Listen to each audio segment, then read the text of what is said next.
लगाई फुलवाड़ी के पत्ता पत्ता श्याम बोलता।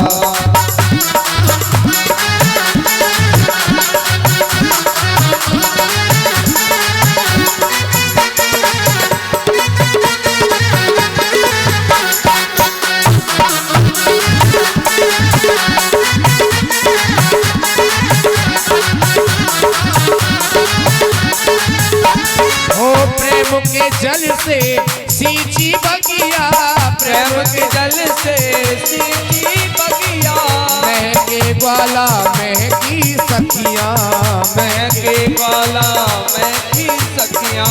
प्रेम के जल से सींची बगिया, प्रेम के जल से सींची बगिया। वृंदावन बालिक बनो और भंवर करे गुलजार, दुल्हन प्यारी राधिका दूल्हा नंद कुमार। प्रेम के जल से सींची बगिया, प्रेम के जल से सींची बगिया, महके ग्वाला महकी सखियां, महके ग्वाला महकी सखियां। सब रस कन को ओ सब रस कन को लागे है प्यारी के पत्ता पत्ता श्याम बोलता। राधा नाम की लगाई फुलवारी के पत्ता पत्ता श्याम, के पत्ता पत्ता श्याम बोलता है, के पत्ता पत्ता श्याम बोलता, के पत्ता पत्ता श्याम बोलता है, के पत्ता पत्ता श्याम बोलता। राधा नाम की और श्यामा नाम की लगाई फुलवाड़ी के पत्ता पत्ता श्याम बोलता। राधा नाम की लगाई राधे नाम की लगाई फुलवाड़ी के पत्ता पत्ता श्याम बोलता। राधा नाम की लगाई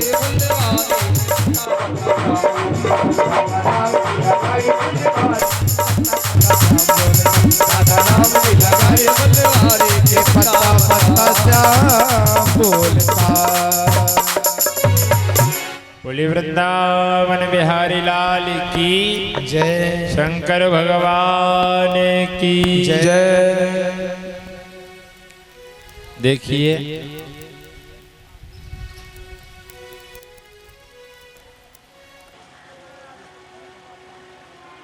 भाई सोनू जी और हमारे परिचित जी के पिताजी और एक खेड़िया के बाबा, नाम तो हमें पता नहीं है, और एक और सज्जन आए थे साहब। इन्होंने पगड़ी पहना करके स्वागत किया है, इनका बार बार धन्यवाद। भगवान इनके ऊपर खूब कृपा करें और हम तो कहें कन्हैया इनको बलवान बनावें, इनको इतना सामर्थ्यवान बनावें। बोले जब जब कथा हो तब तब ये ऐसे ही स्वागत करते रहे। बोले वृंदावन बिहारी लाल की महाराज। बड़ अधिकार दक्ष जब पावा, अति अभिमान हृदय तब आवा। बोले उसने जब बड़ा अधिकार पा लिया तो उसके मन में अभिमान आ गया। और नहीं को अस जन माँ जग माही, नहीं को अस जन माँ जग माही, नहीं को अस जन माँ जग माही, नहीं कोई अस जन माँ कहनाही। प्रभुता पाए, प्रभुता पाए ताहि मत नहीं, नहीं को अस जन माँ जग माही, नहीं कोई अस जन माँ जग माही। महाराज जिसको प्रभुत्व मिल जाए, अधिकार मिल जाए, पद मिल जाए और मद ना आवे, ऐसा तो संभव नहीं हो सकता। और जैसे ही भगवान शंकर को देखा दक्ष ने सभा में तुरंत कहने लगे, खड़े हो गए और जाकर के कहते हैं ये मेरा दामाद है, मेरी बेटी का विवाह इनके संग में हुआ है। मैं श्राप देता हूँ कि इंद्रादि देवताओं के संग में से भाग ना मिले। अब तो जैसे उन्होंने श्राप दिया, भगवान के गण श्रृंगी खड़े हो गए और उन्होंने कहा दक्ष बड़बड़ किए जा रहा है, बहुत देर हो गई, बोले चला जा रहा है, जा हम भी तुझे श्राप देते हैं कि तेरे बकरी का सर लग जाए।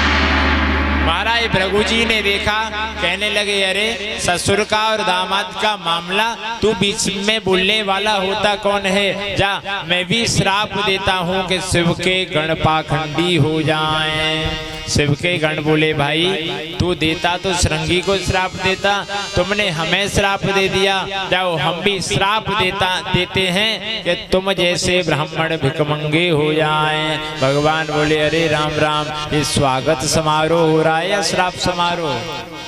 भगवान बोले कि यहाँ स्वागत हो रहा है या श्रापा श्रापी चल रही है? भोलेनाथ ने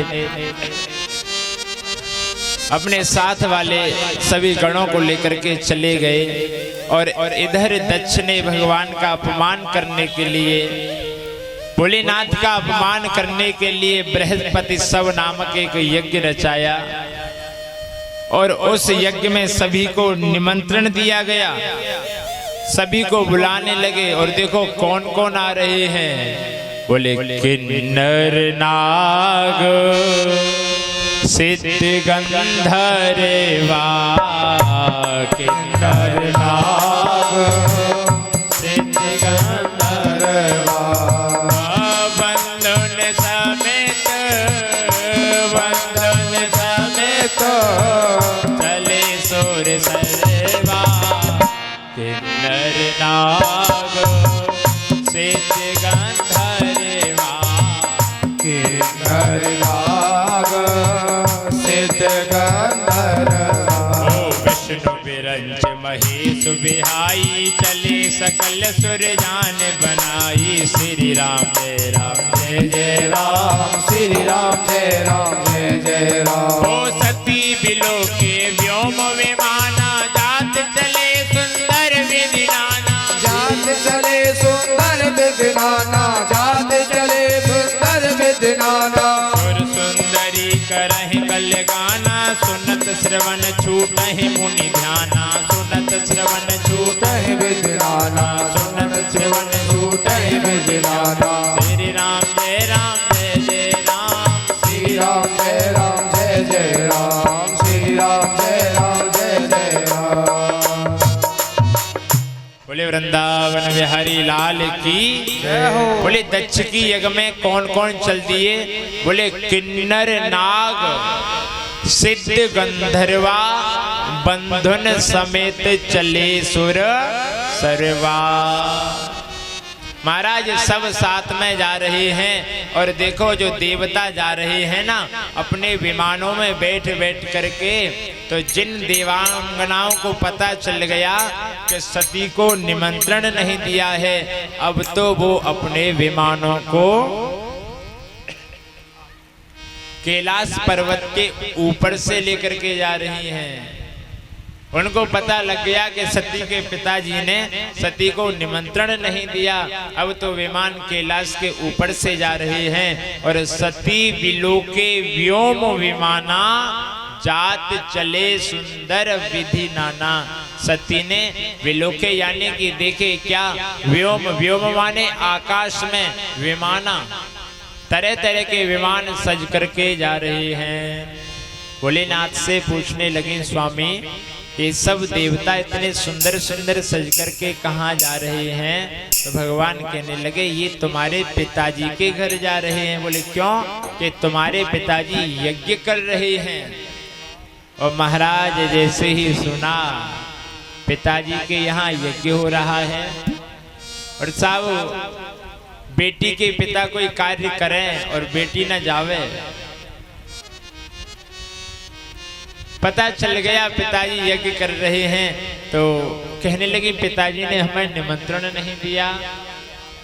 लेकिन चलो भूल गए होंगे पिताजी, चलते हैं, आप मेरे संग चलो और वहां चलते हैं यज्ञ को देखने के लिए। भोलेनाथ कहते हैं कि नहीं नहीं, बिना बुलाए नहीं जाना चाहिए। बोले कि नहीं पिताजी, भूल गए होंगे, मुझे देख करके उनको याद आ जाएगी, क्षमा मांग लेंगे। देखो कौन कौन सी जगह बिना बुलाए भी चले जाना चाहिए। कहाँ? बोले यद्यपि मित्र प्रभु पितु गुरु गेहा, यद्यपि मित्र प्रभु पितु गुरु गेहा, जायु बिनु बोलियो न संदेहा, तदपि विरोध मान जहाँ कोई, तदपि विरोध मान जहाँ कोई, तहाँ गए कल्याण न होई, तदपि विरोध मान जहाँ कोई। समझा रहे हैं कि देखो यद्यपि प्रभु बोले भगवान की कथा में, भगवान के मंदिर में बिना बुलाए चले जाओ। बोले अपने मित्र के यहाँ बिना बुलाए चले जाओ, अपने पिताजी के यहाँ बिना बुलाए चले जाओ, और अपने गुरुजी के यहाँ बिना बुलाए चले जाओ। लेकिन तदपि विरोध मान जहाँ कोई, अगर कोई वहाँ तुम्हारा विरोध करता है, गुरु के यहाँ, पिता के यहाँ, मित्र के यहाँ और भगवान के यहाँ अगर कोई तुम्हारा विरोध करता है तो तहाँ गए कल्याण न हुई। बोले उन जगह पर भी बिना बुलाए अगर कोई विरोध करने वाला है तो वहाँ नहीं जाना चाहिए। बहुत प्रकार से मना कर रहे हैं।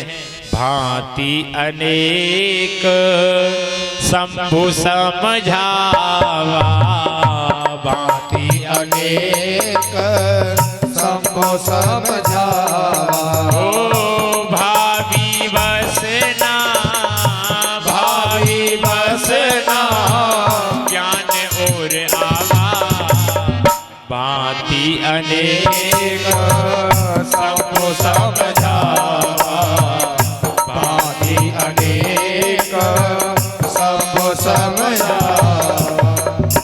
महाराज भोलेनाथ कह रहे हैं कि मत जाओ मत जाओ मत जाओ, वहां जाने पर कल्याण नहीं है।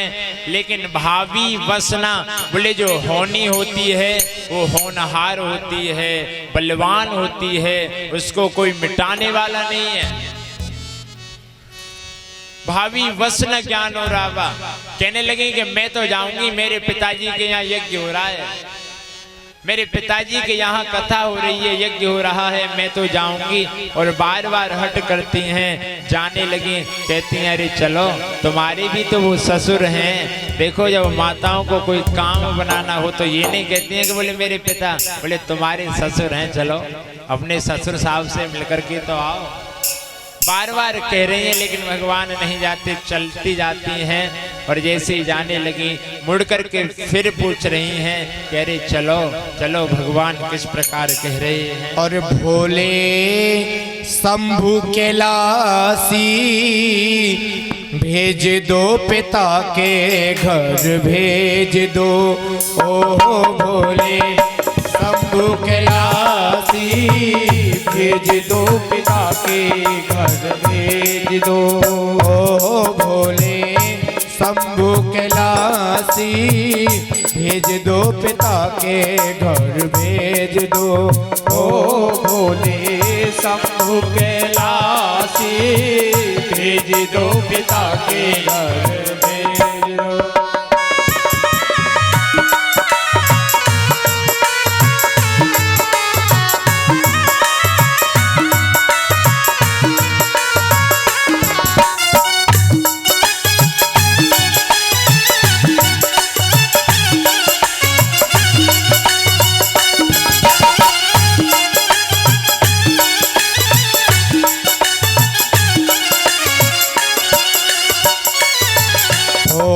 हर जाऊं खुशी मनाऊं, बहनों से मिले आऊं। हर जाऊं खुशी मनाऊं बहनों से मिल आऊं। अरे पीहर जाऊं खुशी मनाऊं बहनों से मिल आऊं। पीहर जाऊं खुशी मनाऊं बहनों से मिल आऊं। अरे बहुत दिन है गए बिन जाए, बहुत दिन है गए बिन जाए, मैं कैसे रह पाऊं भोले शंभू के लासी।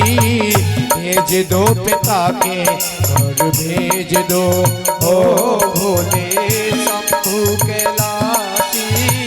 भेज दो पिता के घर भेज दो ओ भोले शंभू के लासी। भेज दो पिता के घर भेज दो।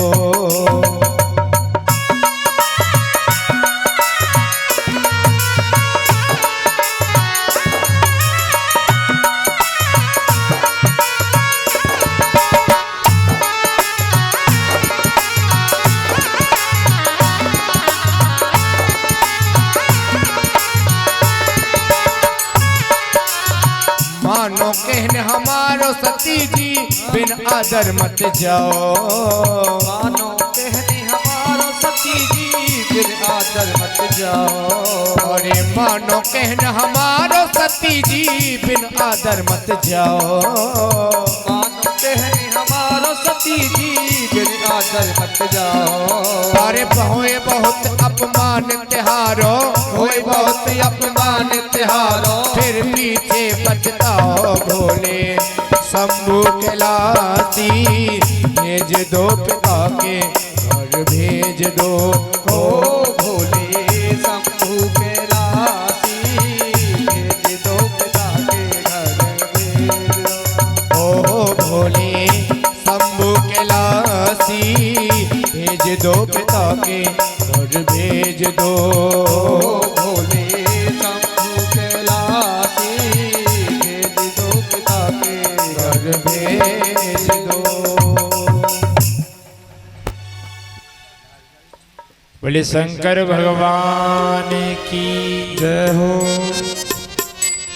महाराज बार बार मना कर रहे हैं, फिर भी सती न मानी और मना करने पर भी गई। और जैसे ही पहुंची हैं कि पिता भवन जब गई भवानी। पिता भवन जब गई भवानी। दक्ष त्रासे काऊ न सन्मानी। पिता भवन जब गई भवानी। पिता भवन जब गई भवानी। सादर भले ही, सादर भले ही मिली एक माता। भगिनी मिली बहुत मुस्काता। भक्ति मिलही बहुत मुस्काता। ओ दक्षिण कछु पूछी कुशलाता। दक्षिण कछु पूछे कुशलाता। सती बिलो के चरे सब गाता।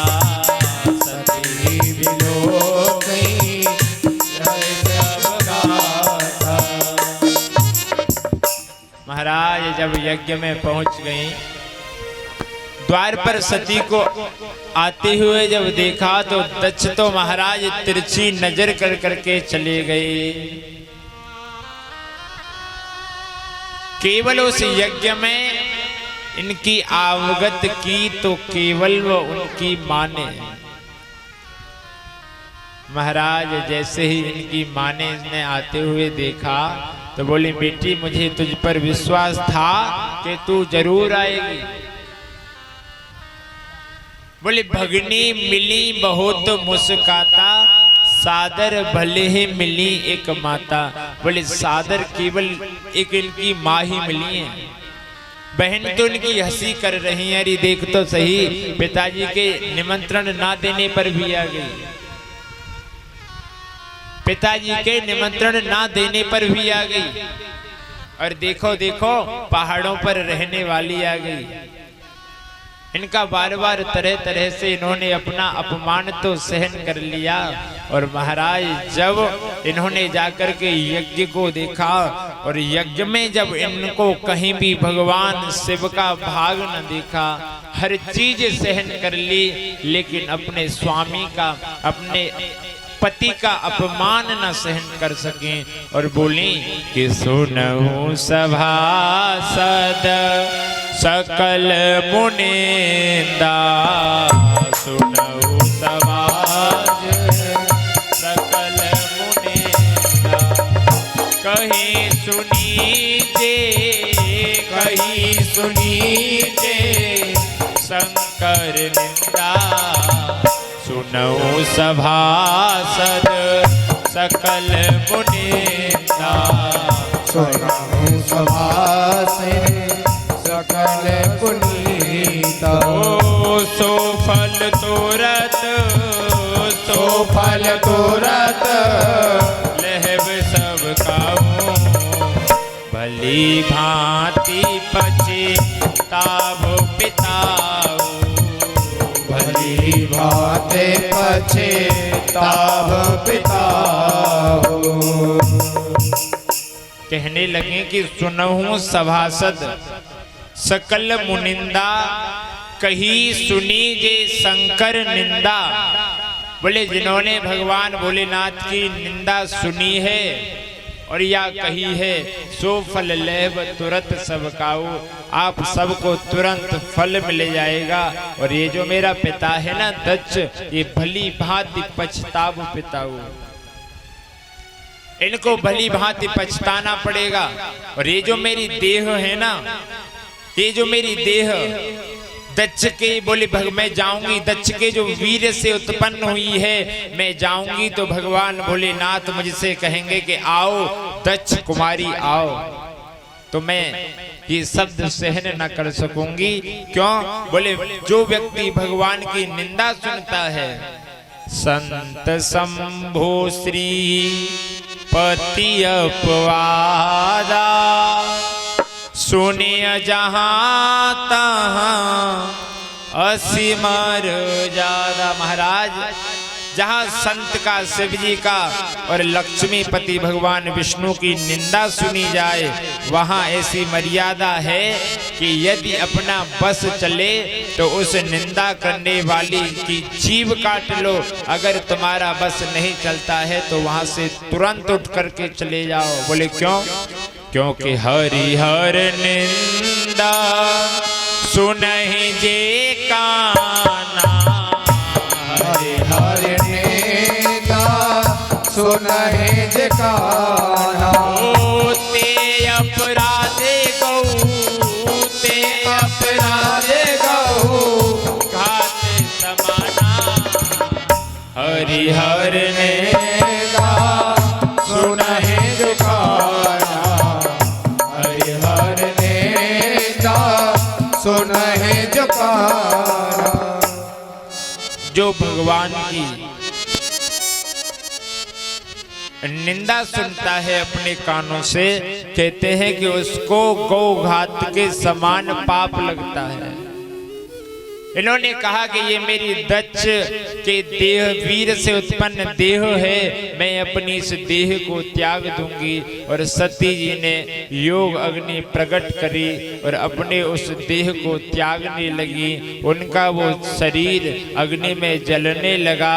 और जब नारद जी महाराज ने भोलेनाथ को जाकर के बताया तो समाचार जब शंकर पाए, समाचार जब शंकर पाए, वीरभद्र करे, वीरभद्र कहे गोप पठाए।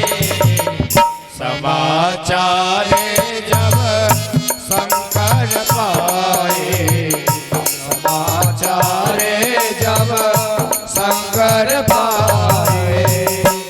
महाराज जैसे ही भोलेनाथ ने सुना है उन्होंने अपनी जटा को पटक दिया, उससे वीरभद्र नाम के गण प्रकट हो गए और जाकर के कहा कि जाओ जाकर के यज्ञ का विध्वंस कर दो।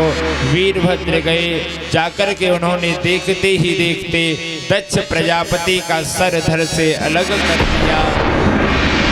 भृगु जी महाराज की दाढ़ी को नोच लिया है, भूखा देवताओं के दांतों को तोड़ दिया। महाराज भोलेनाथ ने, भगवान शिव जी ने सती के देह को उठाया और लेकर के विचरण करने लगे। भगवान विष्णु जी ने देखा कि सती के देह को लेकर के विचरण कर रहे हैं भोलेनाथ, तो उन्होंने अपने सुदर्शन को आदेश दिया और सुदर्शन चक्र के माध्यम से सती के देह के 51 टुकड़े कर दिए और जहां जहां पर वो अंग प्रत्यंग गिरे वहां वहां पर शक्ति पीठ बन गए। बोले जहाँ पर माँ के नैन गिरे वहाँ नैना देवी बन गए, जहाँ पर माँ के केस गिरे वहाँ कात्यायनी देवी बन गए, जहाँ पर माँ का मन गिरा वहाँ मनसा देवी बन गया और जहाँ पर मैया की योनि गिरी वहाँ कामाख्या देवी नाम की पीठ बन गई। बोले शंकर भगवान की जय। अब तो देवता परेशान, बोले यज्ञ के यजमान का विध्वंस कर दिया, क्या करें। देवता लोग गए और भगवान शिव की प्रार्थना करने लगे कि यो तो शंख कपाल भूषित करो, मुक्तास्ते माला धरो, द्वेवो श्मशाननलयो नागार को वाहनो, द्विदक्षो बलदक्ष यज्ञ मथनो, श्रीशैलजा वल्लभो, पापात्मे हर्षो सदा हरिहरो, श्रीवस्ति गंगाधरो। महाराज देवताओं ने प्रार्थना करी कि नमामि समीशान निर्वाण रूपं, नमामि समीशान निर्वाण रूपं, विभुं व्यापकं ब्रह्म वेद स्वरूपं, विभुं व्यापकं ब्रह्म वेद स्वरूपं। प्रार्थना करे, भोले बाबा ने कहा कि कहो क्या मांगना चाहते हो, किस लिए प्रार्थना कर रहे हो। देखिए भगवान भोलेनाथ का एक नाम है आशुतोष। आशु माने शीघ्र, तोष माने प्रसन्न हो जाना। तुरंत प्रसन्न हो गए, बोले मांगो, क्या मांगना चाहते हो। सभी देवता आए, देवताओं ने कहा कि प्रभु अगर यज्ञ परंपराएं समाप्त हो जाएंगी तो पृथ्वी कैसे टिकी रहेगी। बोले कहो क्या कहना चाहते हो, क्या मांगना चाहते हो। तब उन्होंने कहा कि देखो यज्ञ के यजमान ही ना रहेंगे तो यज्ञ होगी कैसे। तब कहा ठीक है जाओ, जिसका अपने गणों को भेज दो और जिसका पहले शीश मिल जाए उसे लेकर के लगा दो। तो लेने के लिए गए, सबसे पहले जीव का सर मिल गया और जैसे ही बकरे का सर मिल गया दक्ष प्रजापति के बकरे का शीश लगा दिया। बोले बकरा करता है मैं और साहब जो मैं करता है उसकी तो बलि दी जाती है जो अभिमान करता है। बोले भृगु जी महाराज कहने लगे कि प्रभु देखो आपके गणों ने हमारी दाढ़ी उखाड़ दी है। बोले तुम क्या मांगना चाहते हो। बोले हमारी दाढ़ी आ जाए। बोले जब सती देह त्याग कर रही थी तो अपनी दाढ़ी पर हाथ फिरा फिरा के हंस रहे थे, जाओ 2-4 बार तुम्हारी दाढ़ी में आ जाएंगे। भूखा देवता कहने लगे कि प्रभु हमको भी दो कि मांगो, क्या मांगना चाहते हो। कि हमारे दांत तोड़ दिए, बड़ा हंस रहे थे जब सती जी देह त्याग कर रहे थे। देखो तुम सतुआ घोर घोर करके पियो और जो तुम्हारे अश्विनी कुमार हैं उनको जो भोजन दिया जाएगा जो वो खाएंगे वो तुम्हें लगेगा। सबको भगवान ने आशीर्वाद दिया। और सती जी ने मरते समय क्या वरदान में मांगा था? बोले सती मरत हरि सनवर मांगा, सती मरत हरि सनवर मांगा। जन्म जन्म शिव ओ जन्म जन्म शिव पद अनुराग। सती मरत हरि सनवर मांगा, सती मरत हरि सनवर मांगा। बोले इन्होंने देह त्याग करते समय भगवान से वरदान मांगा कि भगवान जब जब भी मुझे जन्म मिले तो मुझे शिव जी के चरणों में प्रेम होवे। तेहि कारण हेमगिरि गृह जाई, जन्मी पार्वती तनु पाई। उसी कारण से इनका हिमालय के यहाँ जन्म हुआ, पार्वती के रूप में प्रकट हुई। और जब से इनका हिमालय पर जन्म हुआ है महाराज सभी रिद्धि सिद्धि संपत्ति छा गई। हिमालय पर हीरे की खान प्रकट हो गई, मोती मणि रत्न आदि प्रकट हो गए। और नारद जी महाराज को जब पता चला तो नारद जी महाराज इनके घर पर आए। मैना देवी ने कहा कि देखो महात्मन, हे नारद जी मेरी बेटी का हाथ देख करके बताओ मेरी बेटी कैसी है। तो कहे मुनीस बेहसी गूढ़ मृदुवानी, सुता तुम्हारी सकल गुण खानी। बोले नारद जी ने बड़ी गूढ़ वाणी कही। बोले तुम्हारी बेटी अनेक गुणों की खान है और सुंदर सहज सुशील सयानी, नाम उमा अंबिका भवानी। बोले ये सुंदर भी हैं, बड़ी सुशील होंगी, इनका नाम उमा अंबिका और भवानी आदि होंगे। मन में एक इच्छा हुई, मैना देवी पूछने लगी बाबा ये बताओ हमारी बेटी को वर कैसा मिलेगा। और जैसे पूछा कि वर कैसा मिलेगा तो कहने लगे कि जोगी जटिल अकाम मन, नगन अमंगल वेश, अस दूला एहि को मिलहे, परिहस्त असिरेख। बताने लगे कि जोगी जटिल अकाम मन, नगन अमंगल वेश। और जैसे सुना कि ऐसे वेश वाला अमंगल वेश वाला दूल्हा मिलेगा तो कहने लगे कि महाराज क्या किया जाए, क्या उपाय किया जाए जो इसको ऐसा वर ना मिले। कहने लगे कि हे मुनीसर मैं तो अपनी बेटी को कुंवारी ही रख लूंगी, लेकिन ऐसे पति के संग में इसका विवाह नहीं करूंगी। और आप ही महात्मा कोई उपाय बताओ जो मेरी बेटी को सुंदर विवाह वर मिल जाए। तब कहने लगे, नारद जी ने कहा कि जे जे वर के दोष बखाने, ते सब शिव पहे मैं अनुमाने, जो विवाह शंकर सन होई, दोषहि गुणगन कहे सब कोई। जो मैंने वर के दोष बखाने हैं वे सभी भगवान शिव के अंदर हैं। अगर इनका विवाह शंकर जी के साथ में हो जाए तो दोषों को भी लोग गुण कहेंगे। बोले क्यों? क्योंकि समर्थ को नहीं दोष गुसाई, समर्थ को नहीं दोष गुसाई। रवि पावक सुर, रवि पावक सुर, सर की नाई। समर्थ को नहीं दोष गुसाई।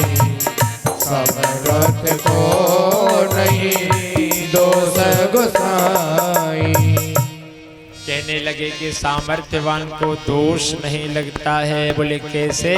बोले जिस प्रकार रवि पावक सुर सर की नाई। बोले रवि को कोई दोष नहीं लगता है, सुरसर यानी कि नदी को कोई दोष नहीं लगता है। देखो आपको बतावे नदी को कैसे दोष नहीं लगता है कि जिस प्रकार हम गंगा स्नान के लिए गए और गंगा जी में से एक कटोरी जल भर करके ले आए। बोले इस जल से हम क्या करेंगे कि ठाकुर जी को स्नान कराएंगे। और वो लाकर के कटोरी जल हमने रख दिया और उसमें आकर के एक सूगर अपना मुंह दे करके चला गया। तो क्या उस जल से हम ठाकुर जी को स्नान करवा सकते हैं? क्यों साहब? परीक्षित जी, हाँ कैसे? उस जल से हम ठाकुर जी को स्नान करवा सकते हैं? अरे सुगर जब उस कटोरी के जल में मुंह दे गया तो कैसे स्नान करवाओगे? नहीं करवा सकते ना। और वही सुगर जाकर के गंगा जी में बह करके जा रहा है। बोले वो कटोरी का जल सामर्थ्यवान नहीं है, वो गंगा मैया सामर्थ्यवान है। बोले क्यों? क्योंकि वो कटोरी का जल गंगा जी से अलग हो गया। गंगा जी को दोष नहीं है, लेकिन अलग होने पर उस जल को दोष लग जाता है।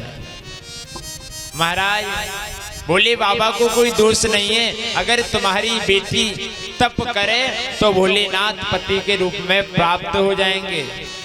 जो तप करे कुमारी तुम्हारी, भावहि मेट सकहि त्रिपुरारी। अगर आपकी बेटी तपस्या करे तो त्रिपुरारी भावी मेट देंगे। कह करके नारद जी तो चले गए। मैना देवी और हिमवान जी महाराज दोनों आपस में विचार कर रहे हैं कि देखो हमारी बेटी को कैसा पति मिलेगा। और मैना देवी जब पार्वती के पास में गई और जाकर के जैसे ही पार्वती जी के जो पास बैठी तो पार्वती बोली, माँ मैंने आज एक स्वप्न देखा है। ऐसा स्वप्न? बोले स्वप्न में मुझे गुरुजी ने आदेश दिया है। क्या? कि बोले कर ही जाए तपसेल कुमारी, नारद कहा सो सत्य विचारी। श्री राम जय राम जय जय राम, श्री राम जय राम जय जय राम। ओ मातु पितैया पुण्यवत भावा, तखु सुख प्रति दुख दोष न सावा। श्री राम जय राम जय जय राम, श्री राम जय राम जय जय राम। ओ तपवल रचई प्रपंच विधाता, तपवल विष्णु जगत जगत्राता। श्री राम जय राम जय जय राम, श्री राम जय राम जय जय राम। ओ तपवल सब करय संहारा, तपवल ते सुधरहि महिधारा। श्री राम जय राम जय जय राम, श्री राम जय राम जय जय राम। तप आधार सब सृष्टि भवानी, करहि जाए तपो अस जिय जाने। श्री राम जय राम जय जय राम, श्री राम जय राम जय जय राम। महाराज कहा के बोले तपवल रचय प्रपंच विधाता, तपवल विष्णु सकल जगत त्राता। कहा कि तप के बल पर ही ब्रह्मा जी महाराज जगत की स्थिति करते हैं, जगत की उत्पत्ति करते हैं। और तप के बल से ही भगवान विष्णु जगत का पालन करते हैं। और तप के बल से ही भगवान रुद्र इस सृष्टि का संहार करते हैं। तप के बल से ही शेष इस पृथ्वी के भार को सहन करते हैं। और बोले करे जाए तप सुता तुम्हारी, अगर तुम्हारी बेटी जाकर के तपस्या करे तो भावे ही मेट सकहि त्रिपुरारी। तो मात पितहि पुण्य यह मत भावा, तप सुख प्रद दुख दोष न सावा। बोले मैना देवी को भी यह मत अच्छा लगा और उनके पिताजी को हिमालय को भी ये मत बहुत सुंदर लगा और तपस्या करने के लिए वन में पार्वती गई। कितनी कठिन तपस्या कर रही हैं महाराज। 1000 वर्ष तक बोले संबत सहस मूल फल खाए, संबत सहज मूल फल पाए। ओ सागु खाए सत, साधु खाए सठ बरस गवाए, संबत सहस मूल फल पाए। संबत सहस मूल फल पाए। ओ कछु दिन भोजन बारी बतासा हो, किए कठिन कछु दिन उपवासा। सिया राम जय जय राम, राम सिया राम जय जय राम। ओ बेल पाती मही परई सुखाई हो, 3 सहस संबत सोई खाई। राम सिया राम जय जय राम, राम सिया राम जय जय राम। ओ पुण्य पर हरियो सुखानिहु परना, ओ महीना मुतव भयो अपरना। श्री राम जय जय राम, श्री राम जय जय राम। ओ दीखी उमाहे तप खीन शरीरा हो, ब्रह्म गिरा भय गगन गंभीरा। राम सिया राम जय जय राम, राम सिया राम जय जय राम। महाराज बड़ा कठिन तप चल रहा है।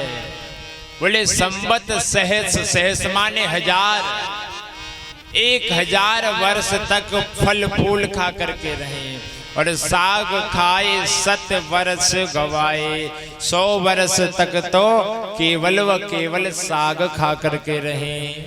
कछु दिन भोजन बारी बतासा, बोले कुछ दिन तो भोजन खा करके रहे लेकिन किए कठिन कछु दिन उपवासा। कुछ दिन तक कठिन उपवास कर करके रहे और बेलपाती खा करके रहे। पृथ्वी पर जो सूखे पत्ते गिर जाते हैं उनको खा करके रहती हैं और भजन करती है। महाराज इनका नाम पत्ते खाने पर अपर्णा पड़ गया। बोले अपर्णा मैया की जय। इनका तप के बल से शरीर खिन्न होने लगा और जब खीन शरीर को देखा है तो ब्रह्म गिरा भय गगन गंभीरा। महाराज इनका उमा का शरीर क्षीण देख करके आकाश से गंभीर ब्रह्मवाणी हुई। बोले बहुविधि राम शिव ही समुझावा, पार्वती कर जन्मो सुनावा।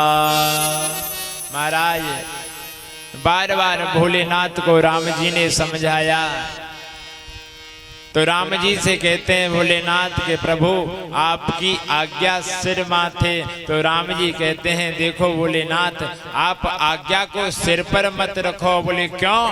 क्योंकि सिर पर आपके पर बहती है गंगा जी, अगर आप आज्ञा को सिर पर रख लोगे तो वो बह जाएंगी। बोले और कि आपसे अनुरोध कर रहे हैं हमारी बात मान जाओ। आपकी प्राप्ति के लिए तपस्या कर रही है पार्वती। सप्तर्षि गए परीक्षा लेने के लिए, जाकर के कहने लगे बेटी तू क्यों तपस्या कर रही है इस वन में आकर के। कहने लगे कि मैं भगवान भोलेनाथ को पति के रूप में पाने के लिए तपस्या कर रही हूँ। अरे तुझसे किसने कह दिया कि तपस्या करने से तुझे भोलेनाथ पति के रूप में मिल जाएंगे? कि अरे मुझसे मेरे गुरुजी ने कहा है कि किसने के नारद ने है, नारद ने कहा है, तुझे नारद की बातों पर विश्वास हो गया। अरे जो स्वयं कभी इसने अपना ग्रस्त नहीं बसाया वो तुझसे कहता है। और बेटी नारद तो पानी पर दीवार खड़ी करने की बात करता है। कहने लगे कि मातु पिता और गुरु के बानी, मात पिता और गुरु की वाणी, बिना ही विचार, बिना ही विचार करिय शुभ जानी। मात पिता गुरु की वाणी, मात पिता और गुरु की वाणी। कहने लगे कि माता पिता और गुरु इन तीन की वाणी पर बिना विचार किए ही विश्वास कर लेना चाहिए। और नारद कहा सत्य सुई जाना, बिन पंखन हम चहे उड़ाना। बोले नारद जी की बातों पर हमें तो विश्वास हो गया और हम तो अब बिना पंखों के उड़ना चाहती हैं। कहते हैं कि तुम भी एक पत्थर की बेटी हो, तुम्हारी भी बहुत हट है। तो कहा कि हाँ, महात्माओं ने कहा कि तुम्हें भगवान की प्राप्ति नहीं होगी। बोले जन्म कोटि लगी रगर हमारी, वरहूं शंभु न तो रहूं कुमारी। मेरी तो 100 करोड़ जन्मों तक यही प्रयास रहेगा कि विवाह करूंगी तो शंकर जी से करूंगी, नहीं तो कुमारी ही रह जाऊंगी। महाराज इतनी दृढ़ निश्चय देख करके सब ऋषियों ने कहा कि जाओ, जाकर के अपने पिताजी से कहो कि हम तुम्हारी परीक्षा लेने के लिए आए थे। पार्वती गईं और उधर तारकासुर नाम का एक असुर हुआ है। तारक असुर भयहु तेहि काला, और भुज प्रताप बल तेज विशाला। तेहि सब लोक लोकपति जीते, भय देव सुख संपत रीते। महाराज तारकासुर ने अपनी भुजाओं के बल प्रताप से, तेज से सब लोक और लोकपालों को जीत लिया। बोले इसको वरदान है, इसकी मृत्यु भगवान शिव के पुत्र के द्वारा होगी। बोले भगवान भोलेनाथ भजन कर रहे हैं, उनको जगावे कौन? देवताओं ने कामदेव से कहा कि कामदेव जाओ भोलेनाथ को जगाओ। कामदेव बोले अरे हमें मौत के मुंह में भेज रही हो। देवता कहते हैं कामदेव सुनो, तुम परहित के लिए कार्य कर रहे हो, और परहित लाग तजहि जो देही, संतहि संत प्रशंसहि तेहि। बोले जो परहित के लिए अपने देह को त्याग देता है, संत भी उसकी वंदना करते हैं। और जैसे ही कामदेव को बड़ा चढ़ा करके कहा कि जाओ, तुम्हारे लिए कोई असंभव थोड़ी है। और कामदेव जब गया तो कामदेव ने भगवान भोलेनाथ के ऊपर महाराज मारणम मोहनम वश्यम स्तंभना चुट्टनादिकम, मारण के मोहन के स्तंभन आदि के बाणों को छोड़ना प्रारंभ कर दिया। संत बताते हैं कि जब कामदेव बाणों के प्रहार कर रहे हैं तो कैसा वातावरण हो गया। बोले सबके हृदय मदन अभिलाषा, सबके हृदय मदन अभिलाषा। लता निहारे, लता निहारे, वही तरु शाखा, सबके हृदय मदन अभिलाषा। सबके हृदय मदन अभिलाषा। काम का इतना वातावरण हो गया। बोले लता निहार नवह तरु शाखा, महाराज लताएं तरुओं की वृक्षों की तरफ निहारने लगी। बोले नदी उमग अम्बद कहीं आई, संगम करह तालाब तलाएं, तालाब और तलैया आपस में संगम करने लगे। नदियां उमग करके अम्बों की तरफ जाने लगी। ऐसा मानो मदन अंध व्याकुल सब लोका, निस दिन नहीं अब लोक कहीं को का। ऐसी और सुनिए देवताओं की और जड़ों की और मनुष्यों की तो छोड़िए। बोले भय काम वस जोगी से तापस पावरन की को कहे, देखे चराचर नारी में ये ब्रह्ममय देखत रहे। अब लाबिलो कहे पुरुषमय जग पुरुष सब अवलामयम, दुहि दंडमय ब्रह्मांड भीतर काम कृत कौतुक वयो। महाराज मनुष्यों की तो बात ही छोड़ दी जाए। बोले भय काम वश जोगीस तापस पावरन की को कहे। बोले जो बड़े बड़े ऋषि हैं, मुनि हैं, महात्मा हैं, वो भी कामासक्त हो गए। बोले कौन? कि धरी न काहू धीर, सबके मन मन सिज हरे। परीक्षित जी महाराज सबके मनों के मन सिज कब हर लिए गए हैं? बोले जब कामदेव बाण छोड़ रहा है किसके ऊपर? भोलेनाथ के ऊपर महाराज, जगाने के लिए।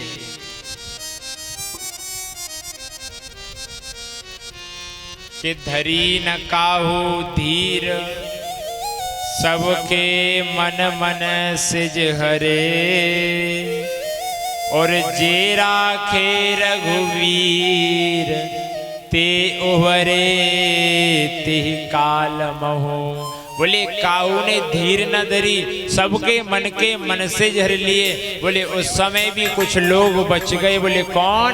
बोले जिनकी रक्षा राम जी ने करी। बोले जे राखे रघुवीर, जिनकी रक्षा रघुवीर ने करी, वो सब उस समय उस काल में भी उबर गए। और महाराज जैसे ही कामदेव ने प्रयास किया और जैसे ही भगवान के नेत्र में जाकर के उनका बाण लगा है, आहा छाड़े विषम विसिक और लागे, छूट समाधि शंभु तब जागे।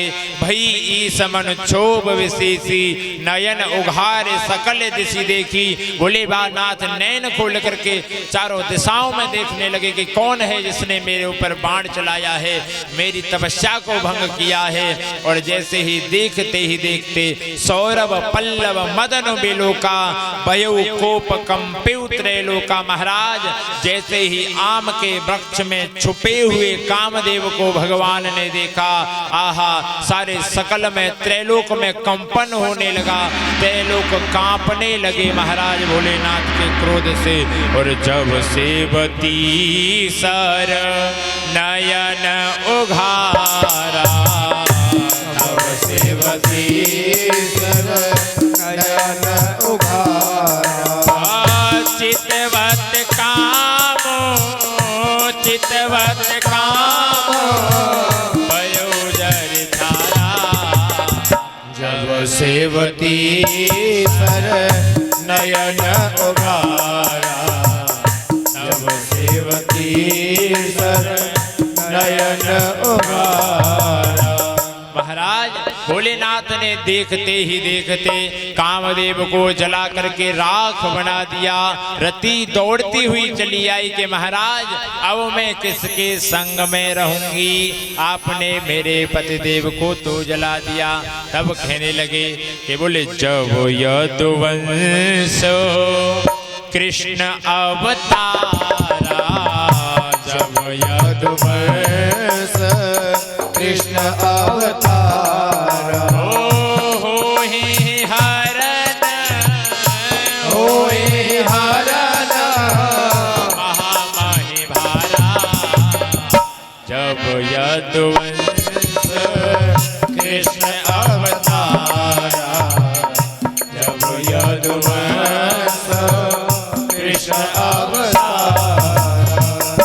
कहने लगे कि देखो, जब यदुवंश में भगवान कृष्ण बन करके आएंगे तो उनके कृष्ण तनय हो ही पति तोरा, और वचन अन्यथा हो न मोरा। बोले जो कृष्ण का बेटा बन करके तुम्हारे पति आएंगे और मेरा वचन अन्यथा नहीं होगा। बोले वृंदावन बिहारी लाल की जय। महाराज देवताओं को पता चल गया कि भोलेनाथ की समाधि खुल गई। बड़े प्रयास किए हैं, समाधि खुलते ही पहुंच गए कि बाबा कि हाँ कि बहुत दिन से हमने बारात नहीं की है, कि बारात के हाँ। लेकिन निज नैनन देखा चाहे नाथ तुम्हार विवाह, हम अपने आंखों से तुम्हारा विवाह देखना चाहते हैं। तो कहा ठीक है, विवाह के लिए भोलेनाथ को तैयार कर लिया। और जब तैयार कर लिया तो सब देवता कहा इधर सप्तऋषि लग्न पत्रिका लिखने के लिए हिमालय के यहाँ पहुँचे और कहा लग्न पत्रिका साहब ऐसी लिखी गई। बोले सप्तऋषियों से कहा था कि कल के लिए विवाह के लिए कह करके आना, तो सप्तऋषि हिमालय के यहाँ कह करके आए, अरे करो बारात की तैयारी, तुम्हारे यहाँ पर बारात आ रही है, भगवान भोलेनाथ बारात लेकर के आ रहे हैं। और जब आज की ही विवाह के लिए कह करके चले आए और जाकर के देवताओं से कहा कि चलो बारात लेकर के हिमालय के यहाँ। देवता बोले क्यों, तुमसे तो कहा था कल के लिए कह करके आना विवाह के लिए। बोले एक बार समाधि लगा ली तो महाराज कामदेव जल करके राख बन गए जगाने में, अब की बार किसको मरवाओ, क्योंकि पता नहीं रात रात में समाधि लग जाए तो। ठीक है, भोलेनाथ को तैयार कर लिया और भोलेनाथ के गण कहने लगे महाराज के दूल्हे को सजाया जाता है, आज भगवान का विवाह है। तो जब ही शंभुगन लगे शिव ही शंभुगन करहे सिंगारा, शिव ही शंभुगन करहे सिंगारा। ओ जटा मुकुट आहे, जटा मुकुट आहे मोर सवारा, शिव ही शंभुगन करहे सिंगारा। महाराज भगवान का एक गण बोला चौरे भैया, जब विवाह होए काए तो दूल्हा के शरीर पे कछु लगायो जाए कि हाँ भैया लगायो तो जाए। बोले दूल्हा को सुंदर बनाने के लिए हल्दी का लेप किया जाता है। शिवगण बोले हमारे बाबा के ऊपर तो राख का लेप करेंगे। महाराज एक गण गया और शमशान से राख भर करके ले आया और भोलेनाथ के शरीर पर राख मलने लगे। एक गण बोला कि भैया दूल्हा के सिर पर कुछ बांधा भी जाता है कि हाँ, कहा कि बांधा जाता है। बोला मैं लेकर के आता हूँ बांधने के लिए। बोले जटा मुकुट, जटाओं का मुकुट बना दिया। बोले अहे मोर समारा, सर्प की मोर लगा दी। एक बोला चौरे दूल्हा के गले में कछु डारो जावे कि हाँ माला पहनाई जाए, तो सर्पों की माला गले में पहना दें। ऐसा श्रृंगार सजा रहे हैं। अब तो जैसे विष्णु आदि देवता आए और उन्होंने इतना सुंदर श्रृंगार, बोले आहा ऐसो दूल्हा जब रात में साफ जावे तो वहाँ तो मार पड़नी निश्चित है।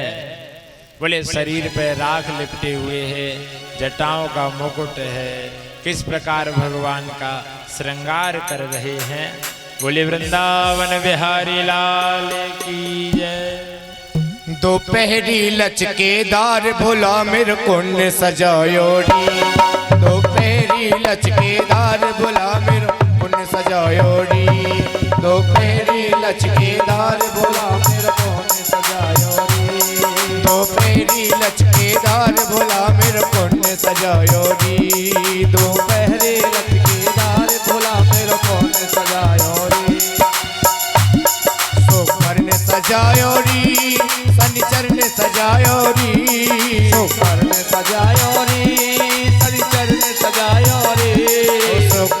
सजायो री, शनिचर ने सजायो री, शुक्र ने सजायो रे, शनिचर ने सजायो रे।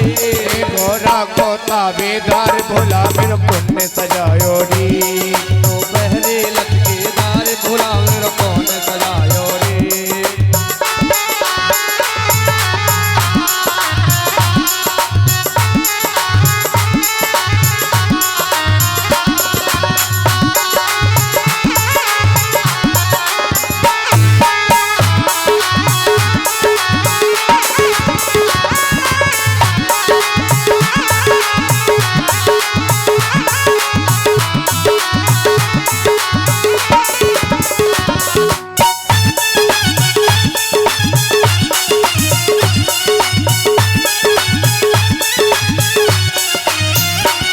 सब देव अप्सरा आई शंकर को रही सजाई, सब देव अप्सरा आए शंकर को रही सजाए। सब देव अप्सरा आई शंकर को रही सजाई, सब देव अप्सरा आए शंकर को रही सजाए। अजवा छाए अजब बहार भोला मेरे पुण्य सजायो री, दोपहरे लचकेदार भोला मेरा कौन सजायो रे। अरे तो पहली लचकेदार भोला मेरे पुण्य सजायो री, दोपहरे लचकेदार भोला मेरा कौन सजायो रे। ओ भोला सजो जल्दी तुम्हें ससुराल जाना है, उठो भोला सजो जल्दी तुम्हें ससुराल जाना है। उठो भोले सजो जल्दी तुम्हें ससुराल जाना है, उठो भोले सजो जल्दी तुम्हें ससुराल जाना है।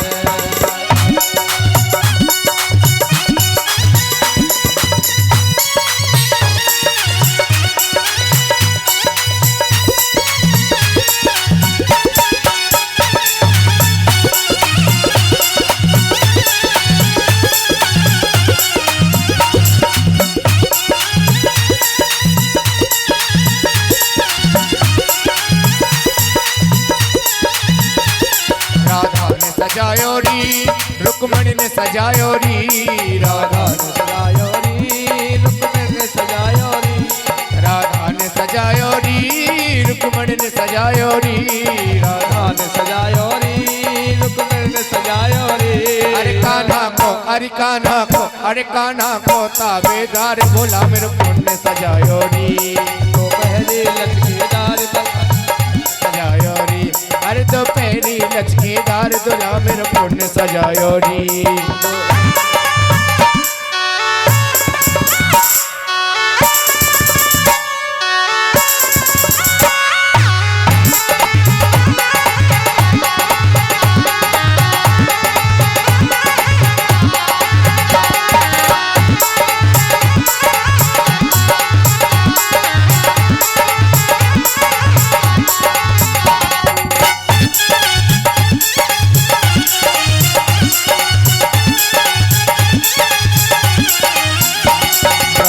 सजायो री विष्णु ने सजायो री, ब्रह्मा ने सजायो री विष्णु ने सजायो री।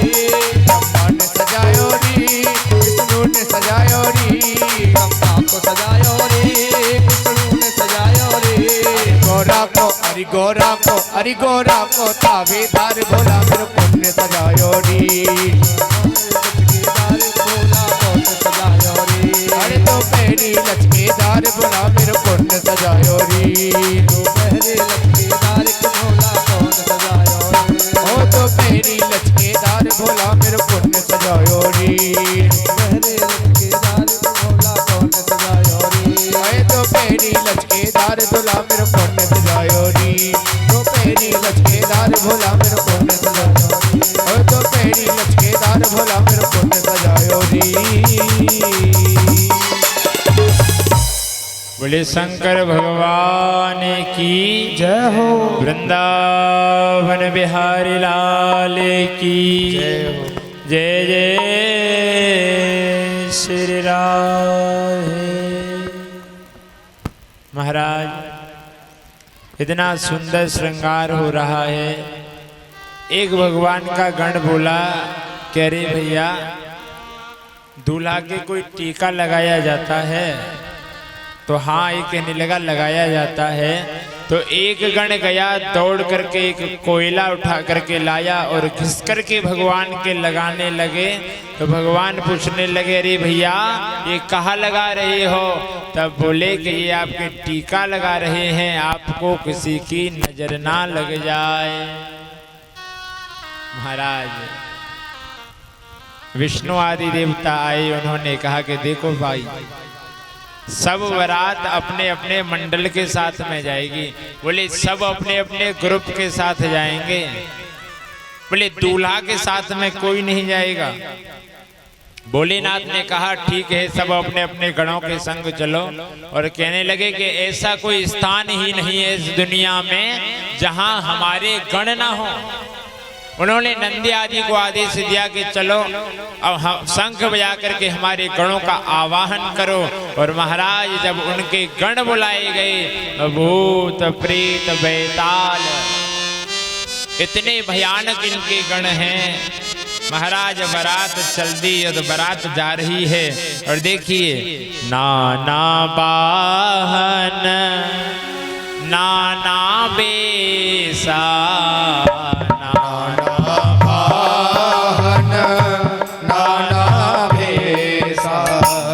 बेहसे शिव समाज निज देखा, बेहसे शिव समाज निज देखा।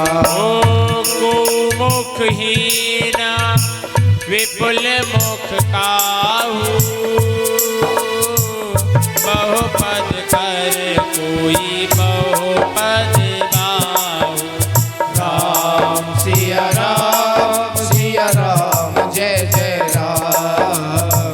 राम सिया राम, सिया राम जय जय राम। ओ विपुल नयन को नयन विहीना हो, रेष्ट पोष्ट को अति तन ठीना। राम सिया राम, सिया राम जय जय राम। राम सिया राम, सिया राम जय जय राम। बारात जा रही है। बोले नाना वाहन नाना बेसा। और जैसे ही बारात चलती जा रही है नृत्य करती हुई, और भोलेनाथ की बारात कैसी है साहब? बोले को मुखहीन विपुल मुख काऊ, किसी के तो मुख ही नहीं है और किसी के पीछे की तरफ मुख है। अब तो जैसे ही बारात हिमालय की तरफ पहुंची तो छोटे छोटे बालकों में शौक होता है बारात को देखने का। छोटे छोटे बालक बारात देखने गए और जैसे ही उन्होंने बहुत पैर वाले और बहुत मुख वाले उन बारातियों को देखा, महाराज बालक दौड़ करके अपनी अपनी माताओं के पास आकर के रोने लगे। बोले कुछ तो वहीं बेहोश होकर के गिर पड़े। और जैसे ही मैना देवी आरती का थार लेकर के आई और आरती का थार लेकर के आए, कहती हैं साहब भोलेनाथ का इतना विकराल रूप, बोले नंदी पर बैठे हैं, उलटे बैठे हैं और आरती करने के लिए आए, आरती का थार ही हाथ से छूट गया। इतना विकराल रूप। रोने लगी, कहने लगी नारद हमने तेरा क्या बिगाड़ा था? अरे नारद बाज का जाने प्रसव की पीड़ा, अरे तुम्हारा विवाह नहीं हुआ है, तुमको क्या पता कि ग्रस्त का सुख क्या होता है। बार बार नारद जी को कोस नहीं है कि हे भगवान मेरी बेटी ने क्या दोष कर दिया। तब सप्तऋषि आए और सप्तऋषियों ने आकर के मैना देवी को समझाया। भगवान भोलेनाथ का और माता पार्वती का विधि विधान से विवाह संपन्न हुआ। और जितने अब हमारे समाज में विवाह होते हैं ना, ये सब शिव और पार्वती की विवाह की रीति से ही होते हैं। बोले शंकर भगवान की। फिर मनु जी महाराज की 3 कन्याएं और उनके आगे उनकी संतानों के विषय में बताते हैं कि इनके 2 पुत्र हुए। मनु जी महाराज के एक का नाम है उत्तानपाद और एक का नाम है प्रियव्रत। प्रियव्रत जी महाराज को वैराग्य हो गया, इनसे कहा कि आप राजा बन जाओ। इन्होंने राजा होना स्वीकार नहीं किया और उत्तानपाद को राजा बनाया गया। बोले उत्तानपाद कौन है? बोले हम सब उत्तानपाद हैं। बोले हमारे जिसके पैर ऊपर की तरफ रहते हैं गर्भ में लटकते समय, उसको उत्तानपाद कहते हैं। बोले उत्तानपाद की 2 पत्नी हैं, एक का नाम है सुरुचि और एक का नाम है सुनीति। हमारी भी 2 वृत्तियां हैं, एक अच्छी नीति और एक बुरी नीति। बोले कुछ तो धर्म के मार्ग पर चलने वाले होते हैं और कुछ पाप के मार्ग पर चलने वाले होते हैं। महाराज उत्तानपाद जी सुनीति के बाद में सुरुचि को घर में लेकर के आए, तो सुरुचि को सुनीति ने स्वीकार कर लिया, लेकिन सुरुचि सुनीति को स्वीकार नहीं कर सकती। बोले सज्जन व्यक्ति दुर्जन को स्वीकार कर सकते हैं, लेकिन दुर्जन व्यक्ति सज्जन को स्वीकार नहीं कर सकते।